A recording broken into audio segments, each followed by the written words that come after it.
आज माझा daily ब्लॉगचा 52 day आहे. आजचा डे माझा इतका हॅक्टिक होता. काल मी प्रिशाबरोबर व्लॉग टाकलेला. त्याच्यामध्ये Prisha was like hello guys, आणि ती फर्स्ट टाईम काहीतरी बोलायला लागलेली. म्हणजे ती आता 2 वर्षाची झाली आहे, ती आता बोलायचा प्रयत्न करते आहे. आणि ती मे बी तिने मला नोटीस केलं असेल आणि ती तेच बोलत होती जे मी रोज बोलते. काल रात्री अचानक प्रिशाला बरं नव्हतं. ती खूप ताप आलेला तिला, खूप जास्त.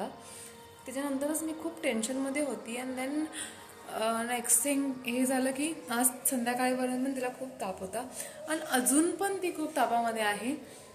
सो मी खूप टेन्शनमध्ये आहे. बिकॉज माहीत नाही का की मी आता तिच्यासाठी, माझ्यासाठी नाही पण तिच्यासाठी एक वेगळी सिटी आहे. कारण मी आत्ता देवासला आहे, MP ला, मध्य प्रदेशला.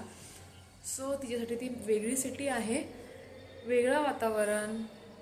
म्हणजे थंडी, खूप जास्त थंडी येते. सो त्याच्यामुळे आता ती उठली आहे, खाली यावं लागलं. पण उद्या भेटू. प्रिशाला आम्ही नक्की घेऊन येईन ब्लॉगमध्ये. होप सो ती बरी झालेली असेल.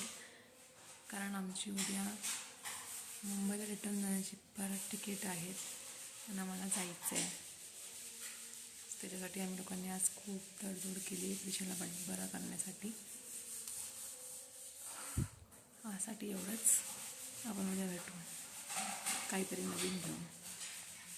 बाय.